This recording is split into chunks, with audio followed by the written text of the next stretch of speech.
I want to share something that happened to my parents about 30 years ago. I'm a huge fan of paranormal stories. I love trying to rack my brain for explanations. But this story has always stumped me. My parents, both skeptics, as well as anyone they've shared it with. So I'd love to hear if anyone else has experienced anything like this, or has a reasonable explanation for it. In 1995, my parents lived in Bangalore, India for about a year due to a job contract my dad had found there.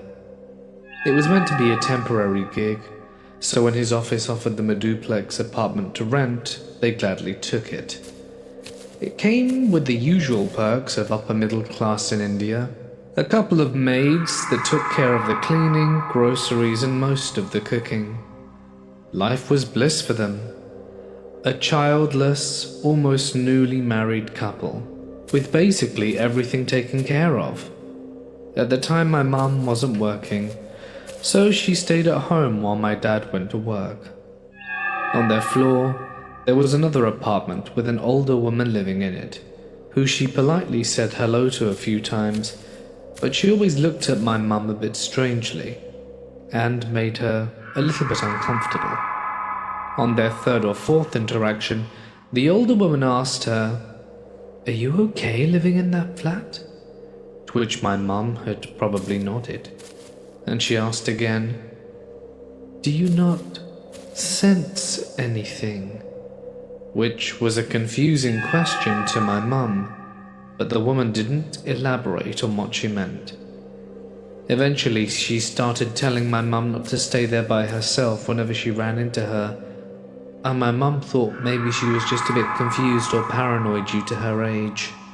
On some random sunny and cool morning at around 8 a.m., everything was normal. One of the maids had just mopped the floor, and my mum and paternal grandmother, who was visiting them briefly, were in the kitchen, and my dad was in the living room on one of the armchairs reading the newspaper. The setup was such that there were two armchairs with a small table in the middle for the landline phone, and a large balcony with sliding doors to the left. The phone rang. My mum picked it up, and it was a relative calling them to break the news that my maternal great-grandmother had passed away. She was over 90 and had passed due to natural causes. My mum was very close to her, so naturally she got quite upset. She then handed the receiver to my dad to also speak to whoever was calling them. When he stretched his arm to take it, a big drop of something that looked like blood fell to the floor. And then another smaller drop fell after that, and another, until it finally stopped near the sliding doors, skipping my dad's feet. They described it as the kind of blood you'd see if you were to slit your wrists, and after speaking and hanging up the phone, both of them stared at each other in absolute confusion. The maid had just cleaned the floor. Neither of them were cut anywhere, and the ceiling had no leaks. Then what had just happened? Even though they were skeptics, they couldn't find a single reasonable explanation to what that was. The maid, who was still around, refused to go anywhere near it, so it stayed there. Eventually the blood dried up and turned brownish and powdery, and with time they had to stop dwelling on whatever that was, and their lives returned to normal. My mum, a little confused and concerned, took the old woman's advice and would now spend her afternoons at a nearby library. My dad would meet her there on the way back from work, and from there they would come home together. Months passed, and this incident had been pushed aside almost entirely. It was their last night in that house. The following morning, they would catch an early flight and leave Bangalore for good. They were both in their bedroom packing up and organizing for the trip. My mum accidentally dropped something on the ground, and when she went to pick it up, the exact same thing happened again. One big drop followed by smaller drops skipping her hand. This time it freaked them out to the point of them considering a hotel for the few hours they had left in the house. They left Bangalore without any explanation for it. The next young couple that was scheduled to move in there were also friends of my parents, contracted by the same company. They were even bigger skeptics than my parents, and paid no heed to anything my parents said. One night, the wife woke up thirsty in the middle of the night and walked downstairs to the kitchen to get some water. When she was on her way back up the stairs, the same thing happened. With every step she took, a drop of blood fell next to her foot, and then another and another. It scared her tremendously that she had an epileptic seizure and fell. The sound woke up her husband, who came running and helped her back to bed. She was fine eventually. In the morning, however, the husband was convinced that it was some kind of practical joke. He scraped up the blood, now dried, using some stiff cardboard, and put it in a tiny bottle to get it tested in a lab on the way to work. When he stepped out of the building, he hailed a rickshaw and got in. The second he did, the driver somehow lost total control. The auto spun 360 degrees, flung him and his office bag out, and the driver was fine, but the husband got a broken arm, and the tiny bottle was never found, even though it was tucked deep in the pocket of his zipped office bag. There are a few smaller instances from this apartment, but the apartment still exists to today. We've all passed it several times on our visits to Bangalore, and my parents have mentioned the stories, which I have now shared with all of you. But it leaves me wondering, what was the thing that resided there? And what were the warnings the old lady was trying to give, and why? I guess I'll never know. Another mystery to add to the pile, I suppose. When I was a kid and teenager, I lived in a house where a lot of things happened that I still can't fully explain. Before I was born, my mum had her own strange experiences there, especially in her bedroom. She would wake up with intense tachycardia at around 4 a.m. and see shadowy figures in the room. Sometimes they approached her. She says a white, circular light would appear, and when it showed up, the shadow people vanished. She never forgot that pattern. One night she kept her eyes closed because she knew she'd see something if she opened them. Instead, she reached out to hold my dad's hand. He's tall and has big hands, but what she felt was a much smaller hand, like a child's. There were no children in the house at that time. She says this presence didn't scare her. She squeezed the hand, and it gently let go. After that, my parents moved to another room, and the experiences stopped for a while. They started again when I was around 10. I knew some of what my mum saw could be sleep paralysis, but the things I witnessed myself didn't feel like dreams. Objects would fall from shelves or tables, but not in the "oops, it was at the edge" way. Stuff that was stable and nowhere near the edge would suddenly launch off as if thrown. It happened with my toys and with books. Sometimes I saw it happen, other times we just heard the crash or found things on the floor for no reason. Once my cousin Patty was visiting. My parents had errands, so she and I went back home ahead of them. She went up the stairs first. I clearly saw her, or what I thought was her, walking straight into the kitchen and heading for the refrigerator. When I stepped into the kitchen a moment later, no one was there. Patty was actually in the bathroom. Whatever I saw walk to the fridge was not her. The experience that stayed with me the most happened on the day of my 11th birthday. After the party, my mum left for a work dinner, and my school friends went home at around 6 p.m. There were candies and leftover snacks, so my cousins Liz, Fiorella, and Sandra, and Patty and I decided to throw a birthday for my dolls as an excuse to keep eating. We went to the same room my mum used to have trouble in, where my toys and the computer were. Liz was about 18 then and wasn't really into playing, so she sat at the PC.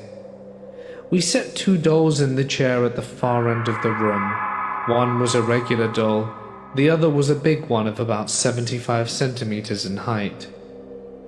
We started playing a game where we danced and froze like statues whenever the music stopped. Liz controlled the music from the computer, and we played like that for about half an hour. At some point, all of us turned towards the dolls at the same time, and the big doll moved on its own, as if some invisible force grabbed it and then violently threw it to the floor. It didn't slide or tip over, it was clearly tossed. All 5 of us saw the exact same thing. We screamed and bolted out of the room, and after that, just being in the house could feel difficult. Sometimes the atmosphere felt dark and oppressive. My family is Catholic, so they called a priest to bless the house and paid for a mass for the souls in purgatory. That same day, right before the blessing, I was playing PlayStation with Liz. We both watched a video game manual slide and move on a table without anyone touching it. After the blessing and the mass, those kinds of incidents slowly faded and eventually stopped. I'm not religious myself, but I do believe in good and evil, and can't help thinking that the priest's visit did something. We moved out years ago. My dad rents the place now, and the current tenant has never reported anything unusual. I still wouldn't live there again, even if I was paid to. I'm sharing this because I wonder if anyone else has gone through something similar. Lights or shapes like my mom described, objects thrown or pushed with no one near them, and that indescribable uncomfortable feeling in the house. This is the first time in more than 20 years I've shared this story. It's not something I usually tell my friends. Greetings from Peru. My parents' house went up in the 1970s, and it's frozen in time, with the same garish original kitchen, cabinets, faded floral wallpaper peeling at the corners, and the whole groovy era vibe clinging to every room like a decaying time capsule. As a kid, I'd lie awake in my bedroom at night, ears turned to the thick, plush carpet that covered the floor.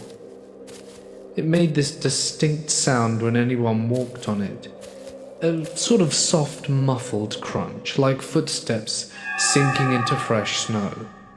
I'd hear it plain as day, starting somewhere across the room and getting closer with each step. The vibrations came next. I'd feel them through the floorboards, faint tremors building as whatever it was approached the closed door where I sat on the other side.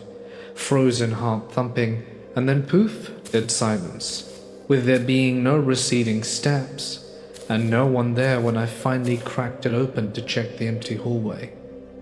This wasn't just nighttime kid fears. It happened in broad daylight too, while I played or read. I'd snap my head up at the crunching with the door handle for any jiggle, but nothing ever showed. One afternoon, sunlight pouring through the windows, I saw a shadow dart quickly far across the far wall, too tall for a cat and too fluid for a trick of the light, and it was gone before I blinked. I woke up to this slow, rhythmic whoosh, walls expanding and contracting. The air pressure changed, curtains fluttered inwards and then out, and the floorboards groaned under invisible strain. It lasted maybe 2 minutes and then ceased. It felt alive. Dad had his own run-in. He swore he saw my sister walk past him in the kitchen one evening, clear as anything, her ponytail swinging, voice calling out about dinner. He answered her, turned to grab plates, and realized she wasn't home. Hadn't been for hours. She confirmed later she was out with friends. No one near the house. When I hit my teen years, I got to the edgy phase and demanded the basement room. Though it was a cool private lair, it was ultimately a big mistake. All night, every night, came the creaking footsteps overhead on the main floor, slow and deliberate paces crossing from the kitchen to the living room. Anyone who stayed over heard it too. They'd always be like, "Do you hear that walking?" at around 2 a.m. and we'd track the footsteps together. But every morning when we'd ask the family, no one would claim it would be them. Then the typing started. Late nights, after I'd nod off, this frantic clack clack clack rattled from my desk keyboard. It woke me up, bolt upright, staring at the dark shape in the corner where it sat. I got so fed up I started flipping the damn thing upside down before bed. The noise stopped cold after these nights, but resumed if I forgot. Physical stuff ramped up down there. I'd jolt awake to an icy finger tracing slowly up my bare arm, and seconds later, exactly along that path, a perfect line of raised goosebumps would prickle out. It happened on my leg once too, snaking calf to knee while I slept. It shifted to my other leg another time. I'd slap the light on, scan, and find nothing. I moved out for college, and the stuff tapered off like whatever lingered there settled once I bailed. House quieted for my folks, with no more constant reports. But visits still sparked oddities. Last Christmas, I slept in the guest bedroom and woke up to the familiar carpet crunch circling the bed. Step, pause, step, fading towards the door. Mum admitted over coffee she heard pacing again lately, and always after dark, of course. Dad jokes it's the 70s ghost protesting the green avocado stove, whereas I sleep with one eye open now, wondering if the house misses me as its audience. I'm a 17-year-old, and this is a collection of personal experiences that have unfolded over the years in the rental house where my family has lived for the past 5. A place with a notably turbulent history, marked by squatters who once occupied it until the authorities intervened dramatically, even leaving behind a patched section of ceiling where the SWAT team apparently rappelled down during a raid. All of these encounters began only after we moved into this specific house, which had fallen into disrepair before being renovated for tenants, as nothing even remotely similar ever occurred in my birth state or in any of the older homes we lived in previously, making this location the undeniable focal point for whatever unseen forces now seem to linger within its walls. My earliest memory involves something known as the Hat Man, which appeared when I was quite young shortly after our arrival. While I sat on the worn living room carpet, surrounded by my favorite toys, only to hear the distinct sound of heavy boots thudding slowly down the dimly lit hallway ahead of me. When I glanced up towards the sound, there stood a towering figure approximately 6 feet 5 inches tall, its form rendered entirely in pitch darkness, as if carved from the absence of light itself, clad in what resembled a long trench coat that hung loosely around its broad shoulders and topped with an enormous, wide-brimmed hat that cast even deeper shadows over its featureless face, which simply turned towards me, nodded once in deliberate acknowledgement, and uttered words in a low murmur that I could not comprehend before I instinctively rose and followed it down the hall, only to find the space completely empty upon rounding the corner. Subsequent experiences became more frequent, starting around the time I entered high school, though two stand out as particularly vivid and inexplicable, the first occurring at approximately 4:30 a.m. when the entire household lay asleep in their beds, rousing me abruptly with the tremendous clash of something heavy colliding in the kitchen just beyond my bedroom door. Rushing out barefoot across the tile, I discover the sturdy metal dish rack, which was typically anchored securely on the counter near the sink, had somehow been uprooted and relocated fully 5 feet away to rest precariously by the front door, while an equally hefty cast iron pan had been displaced from its spot inside a lower cabinet to stand squarely in the middle of the living room carpet. Both items, far too substantial to have shifted on their own without considerable force, leave me so rattled as a naturally jumpy person that I retreated immediately to my bed, burrowed under the covers, and willed myself back to sleep despite my racing heart. The second major incident involved my friend during a casual hangout when I was in my room sorting through a pile of freshly laundered clothes folded neatly on the mattress, while he occupied himself in the kitchen meticulously filling the plastic ice trays under the harsh fluorescent light, for reasons that still puzzle me to this day, until a sharp thud echoed throughout the house, followed by his startled curse, prompted me to sprint out and find him clutching his reddening cheek in pain, with the cracked ice tray shattered on the floor. He explained breathlessly that the tray had been gripped firmly in both his hands moments earlier, when it violently flung itself upwards of its own accord, striking him squarely in the face with enough force to split the plastic, an event that perfectly aligned with the broader pattern I would later recognize in how objects seem to react aggressively towards visitors, but far more passively around me alone. Beyond these standout moments, everyday anomalies persisted, such as dishes sliding inches across counters when no one stood nearby, fleeting silhouettes darting just out of the edge of my vision in empty doorways, bathed in afternoon sunlight filtering through dusty blinds, and an omnipresent sensation of scrutiny that prickled the back of my neck, like countless invisible eyes tracking my activity from the shadows.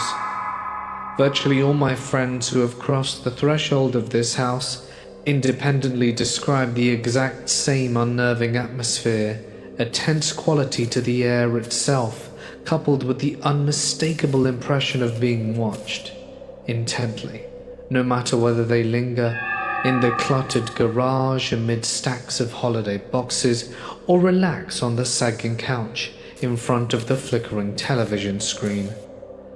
I once dismissed the paranormal entirely as mere superstition or tricks of the mind, but the sheer accumulation of the unexplainable events witnessed not only by myself but multiple friends has compelled me to reconsider, especially incidents like the ice tray assault or strange occurrence at the beach hotel during a family vacation, that reinforced the reality of forces beyond ordinary explanation. Unlike my friends who primarily report visual glimpses or auditory disturbance, my most frequent and intimate interactions manifest through physical touch, where I might be engaged in routine tasks around the house, be it folding towels in the laundry room, lounging on the porch, or hunched over textbooks at the wobbly kitchen table, only to suddenly register a distinct, cold pressure materializing on my shoulder or along the sides of my face, registering not as frightening, but strangely comforting, akin to the reassuring part of a familiar hand offering silent companionship. While these touches typically consist of gentle rubs or light taps that fade as quickly as they come, they occasionally escalate into something far more intrusive, particularly when I'm sitting at the creaky wooden desk chair or lying on my bed, beginning with a gradual sensation of something pressing firmly against my torso or chest, evoking either the envelope squeeze of a tight hug from behind or the claustrophobic, smothering weight of an uninvited body leaning too close. This phenomenon reaches its most frustrating peak when I lie awake in bed late at night, staring at the glow-in-the-dark stars still stuck to the ceiling of my childhood, suddenly feeling the full impression of something substantial laying atop of me entirely, pinning me down with unrelenting pressure that defies my every attempt to rise. Not sleep paralysis, as I have never experienced that particular affliction, but can always twitch my finger or toes experimentally to confirm full control over my limbs. Even summoning all my strength to shove upwards against this invisible mass, I manage only a few meager inches off the mattress before an exonerable force slams me back down onto the warm springs with a jolt that rattles the bed frame, leaving me breathless and staring wide-eyed into the darkness until the weight eventually lifts of its own accord after several tense minutes. Thankfully, these encounters have never progressed beyond discomfort, and I sincerely hope they remain benign. Yet a clear behavioral pattern has emerged among the multiple entities that appear to inhabit this house, based on both my observation and the accounts of others that have stayed the night. Toward me alone, whatever presence dwells here exhibit a respectful restraint. But in the presence of anyone else, family or friend alike, they shift dramatically into states of annoyance or outright aggression, manifesting as loud banging on my sister's bedroom door precisely at midnight that jolts the entire household awake with its insistent pounding against the door, or the mischievous rearrangement of my dad's toolbox contents scattered across the garage workbench when the house stands completely empty during his long shifts at work.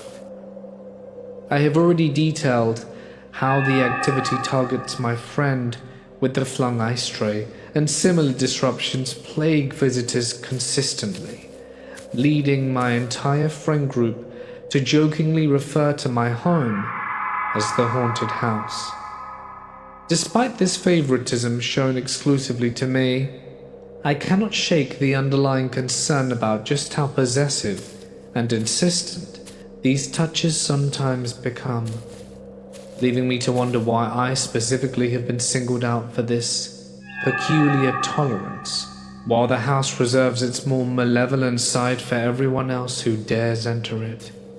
These experiences continue unabated even now, and I wonder, have any of you experienced anything remotely similar to me?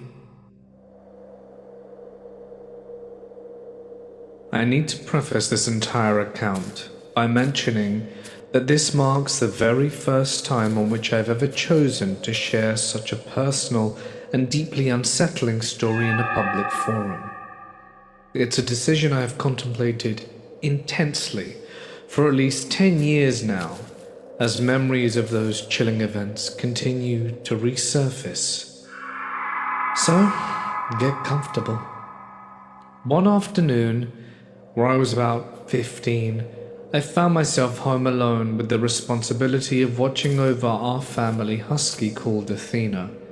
Throughout that day, I kept hearing subtle creaks echoing from various corners of the structure, sounds that at first seemed dismissible, as the natural settling of an aging wooden frame, but which soon sharpened into what I could swear were deliberate footsteps padding softly across the floorboards downstairs. Especially strange, since every door remained locked from the inside, and no member of my family had been present for hours. Determined to test whether this was all in my head, I gently shook Athena awake from her nap on the living room rug, and her immediate reaction chilled me to my core. She rose unsteadily to her paws, her ears flattening against her skull, while she paced in tight circles with a low rumbling, a whine emanating from deep within her throat. Her massive body tense, as if she had locked onto some invisible presence circling us both beyond the edge of our sight. The unease escalated rapidly within me, prompting me to grab my phone and call my best friend Sarah, who happened to be the same age as me and whom I trusted implicitly at moments of panic like this one. "Sarah, I'm really scared right now because it sounds exactly like someone has broken into the house and is moving around downstairs," I told her in a trembling voice. I chose to dial her instead of 911 due to my own internal gaslighting that insisted I must be overreacting, compounded by the long-standing undercurrent of paranormal activity that had always seemed to permeate my parents' home in ways we rarely discussed openly. Sarah explained that she was currently looking after her younger sister Emily, who must have been around 9 at the time, and that any attempt to come over would of course require her to come along as well. Despite this complication, I pleaded with her urgently, and within minutes they were at the front door. At which point we armed ourselves with sharp kitchen knives gripped tightly in our sweating palms and began to methodically sweep the basement, our flashlights casting jittery beams across the dusty storage bins. But there was nothing really ascertainable that could account for the noise there. By the time we approached the second floor, the footsteps had transformed into quieter, more insidious overhead whispers, as if the perpetrator had grown cautious of our presence, and an overwhelming wave of discomfort washed over me, manifesting physically as sudden nausea that churned into my stomach. Sarah took the lead and entered my parents' bedroom first, her knife raised defensively as she checked behind the heavy oak dresser, under the neatly made queen-size bed, and inside the walk-in closet, before emerging to declare emphatically that we absolutely need to investigate the attic access right now. To which I countered firmly that we had to exclusively search every single room on this floor before considering anything above, adhering to a logical progression that left no potential hiding spots unchecked. The layout of the upper hallway featured a bedroom positioned side by side in neat rows, mine to the left with its posters of bands peeling from the walls, and my brother's directly adjacent, none of which had windows cracked open to allow for drafts, and the washroom in particular stood completely sealed with no ventilation whatsoever. Just as Sarah stepped back out into the hallway from my parents' room, all 3 doors, mine, my brother's, and the washroom, slammed shut simultaneously with a thunderous force that reverberated through the walls like synchronized explosions, the air inside the house hanging utterly still, without even the faintest breeze to account for such violence. In the heart-stopping instant, I clung to Emily for dear life, our bodies leaping a full foot off the creaky hardwood floor, as screams lodged frozen in our throats from the sheer shock of it all. We pried open the washroom door first, revealing only an empty room, and the small echo of the drip from the sink. My own room stood bare, as did my brother's, though its closet concealed a pulled-down attic ladder identical to the one in my parents' room, which we knew existed from prior explorations. We yanked on the cord to test it out, but the ladder remained immovably stuck without yielding even slightly. So we pulled out our phones and recorded Snapchat videos while jamming a wire hanger upwards so the mechanism would release, which only made it twitch 1 centimeter before locking rigidly back into place. Undeterred, we moved to my parents' attic access and applied the same force, only to find it seemingly welded or glued shut with even greater resistance than the previous one, refusing to budge a fraction of an inch, no matter how hard we pushed. Eventually, our adrenaline began to ebb as the immediate terror subsided into shaky exhaustion, allowing Sarah and Emily to leave for home, while I still remained visibly rattled from the ordeal. Roughly a year later, my father had deployed to Latvia on a military assignment, leaving the house much quieter than usual. And my brother had come over for the evening along with his girlfriend, turning what should have been a relaxed night into another chapter of inexplicable dread. I was Skyping late into the evening with my friend Jake, when a perversive sense of being watched prickled across my skin. I confided in Jake, "I feel really uneasy right now, as though someone lurks just out of sight." He suggested casually that it might stem from the Skype connection itself distorting my perceptions, but I countered that I could distinctly hear faint movements stirring elsewhere in the house, even though everyone else had long since gone to sleep. Glancing over at my dogs, now numbering 2, with Steele, the massive 130-pound purebred German Shepherd who normally exudes fearless confidence, and Athena, the husky who often shadowed him protectively. I saw Steele cowering low to the ground with his tail clamped tightly between his legs, while Athena attempted to hide directly behind his bulk, both of them trembling uncontrollably in a way that sent fresh waves of fear through me. My mother always made a point of sleeping with her bedroom door propped open whenever my father was away or overseas, specifically so the dogs could roam freely throughout the night to patrol and protect the house from any potential threats.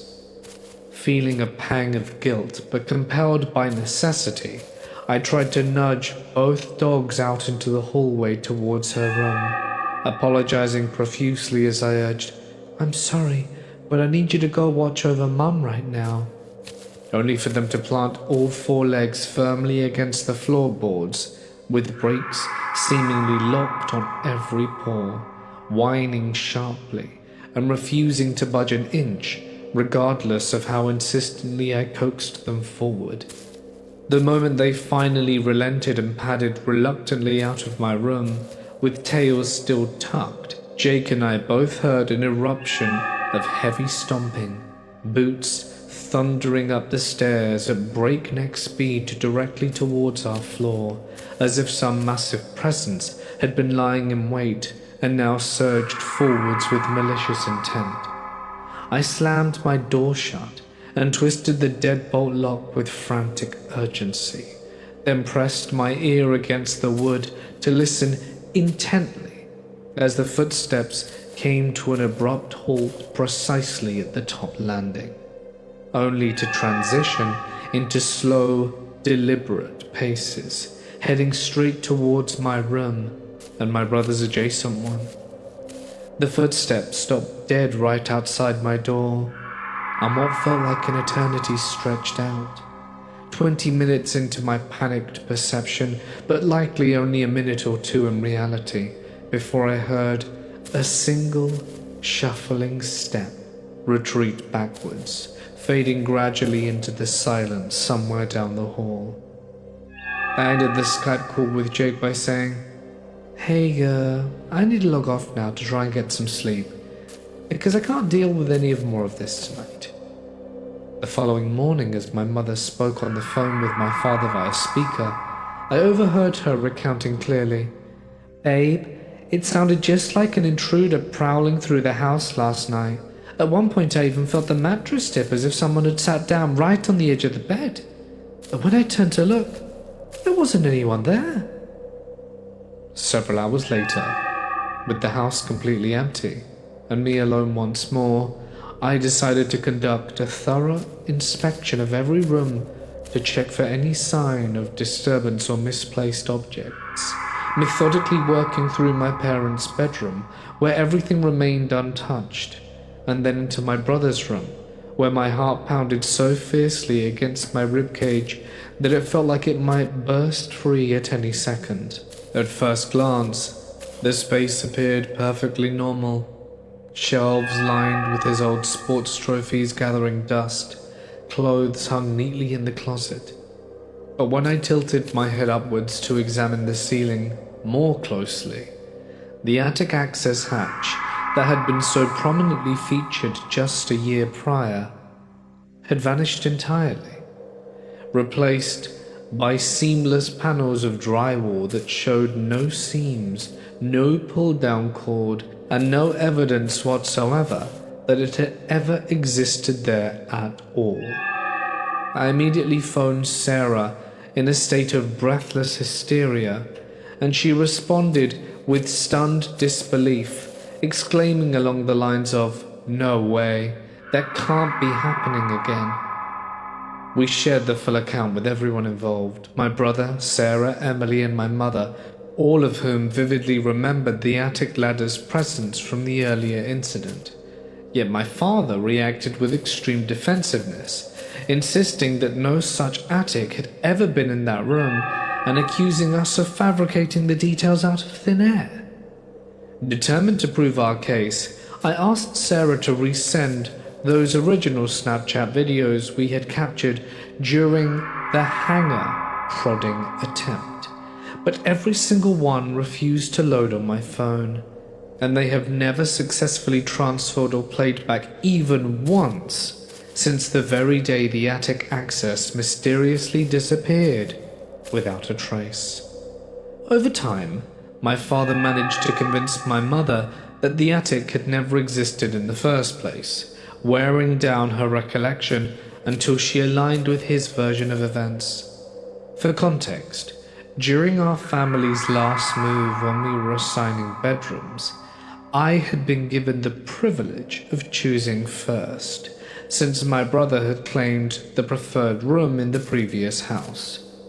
Upon stepping into what became his space, I immediately spotted the attic hatch overhead and declared without hesitation, "Nope, I'll take the other one, because I do not want an attic lurking above my bed every night." To this day, more than a decade later, that attic access remains utterly missing from my brother's room, with the ceiling presenting an unbroken expanse that defies all our prior memories and evidence. On a related note, I have long been involved in ghost hunting as both a hobby and a serious pursuit, utilizing professional equipment such as EVP recorders, spirit boxes, and EMF meters, with which I have captured numerous voices, electronic voice phenomena, and anomalous energy spikes, particularly within my parents' house, including one recurring entity I affectionately called Dave, who seems to primarily reside in the bedroom closet. Dave once landed me in serious trouble during a sleepover with friends when one of those fluffy Victoria's Secret pink plush dogs positioned innocently on a shelf suddenly launched itself across the entire length of the room as if hurled by an invisible hand, striking the far wall with a resonating thud that echoed through the house. My mother stormed into the room moments later, furious and demanding silence, because she was trying to sleep. An incident that ultimately ignited my passion for acquiring and experimenting with ghost hunting equipment in earnest. Whether you choose to believe every layer of this account or not, I assure you that it unfolded exactly as described, leaving behind questions about the house's lingering presences that continue to haunt my thoughts to this very day. I'm a medical examiner, and most of the stories I've shared come from my time working in the morgue. Lately though, whatever's attached to that part of my life has begun following me home. It really kicked off when we moved into our first house, right next to my old high school. I'd be completely alone and hear my husband's voice clear as day, calling to me from another room. That happened more than once. I also started seeing the back of someone's shoes and legs behind me, like a person standing just out of my peripheral vision. But every time I'd turn around, there'd be no one there. My husband has heard me at home on multiple occasions as well, even when I wasn't speaking. He's mildly schizophrenic, so hearing things isn't new for him, but the frequency ramped up. He'd hear my voice 2 or 3 times a day. The land our house sits on used to be a burial ground that was supposedly moved. All the paperwork says the relocation was done correctly, following the rules of the religion that ran on the cemetery. On paper, everything looked fine, but in real life it didn't feel fine at all. Things escalated. I was constantly sick. I had my gallbladder removed last year, but this felt like ongoing gallbladder attacks, pain, nausea, unable to eat or drink much, and barely sleeping. On top of that, I was angry and sad almost all of the time, in a way that didn't feel like my normal mood swings. It got bad enough that my husband said something was seriously wrong, and suggested we take a short trip to visit family. The change was immediate. Once we were away from the house, I finally slept 12 hours straight. It was the most peaceful, uninterrupted sleep I've ever had. The next day I felt amazing, lighter, like someone had flipped a switch. My husband noticed it too. He realized he hadn't heard my voice at all while we were gone. At home he heard it multiple times a day, but during that trip, the constant noise and presence just stopped, and everything was quiet and calm. We went back home on a Tuesday because we had arranged for someone religious to come and help us cleanse the place. We were hopeful. Instead, whatever was there got worse. The attempt to fix it only escalated the activity. Around the same time, my husband got scouted by one of the biggest tech companies, and that felt like our sign to leave. We moved last month. I waited to post anything here until we were settled into the new place. We decided not to sell the old house. It still is technically ours, but neither of us feels right putting another family into that situation. For now, it will just stay vacant until we get real answers and a kind of resolution. I do have a new morgue now with new co-workers. They've already started sharing what they've seen and heard there. They are not shy about the weirdness. I will stay in touch with the old morgue too. And if anything else surfaces, I'll be sure to update you all. I just checked out of the Intercontinental on St. Charles Avenue. The room is on the 6th floor, and I've got to know if anyone else has dealt with anything like this. I travel constantly for work, stay in hotels from coast to coast, but last night crossed into straight-up unsettling territory. It started at around 11:30 p.m. when we got back to the room after dinner. My wife stopped dead in the hallway, staring at our door. She had this overwhelming feeling of someone watching us, like eyes boring right through the wood. That peephole didn't help. It's one of those wide, fisheye ones that distorts everything on the other side into a creepy bubble view. She couldn't shake the paranoia, so she grabbed some tissue paper from the bathroom and stuffed it in tight, blocking any line of sight in or out. Exactly 15 minutes later, right on the dot after she sealed it, a low evacuation alarm kicked in. Not the full-blast siren you'd expect, but this eerie, muffled tone pulsing from the stairwell like a warning no one wanted, sounded fully.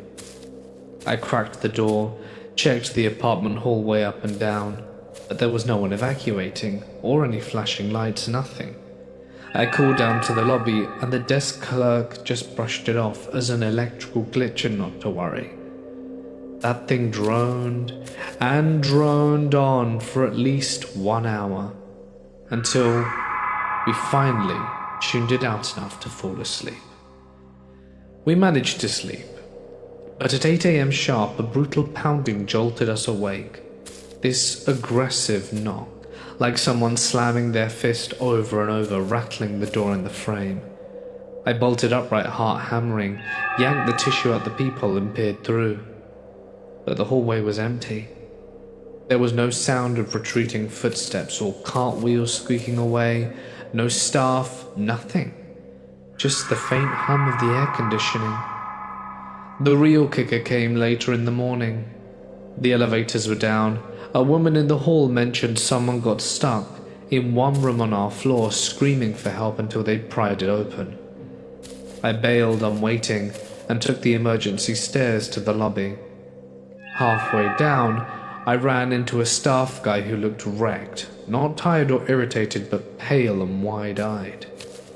In the lobby, the front desk crew smiled, dodging every question about the alarms, the knocks, the elevators, and giving vague answers like technical issues. This is a 4-star chain hotel. Has anyone clocked activity at this spot, 444 St. Charles?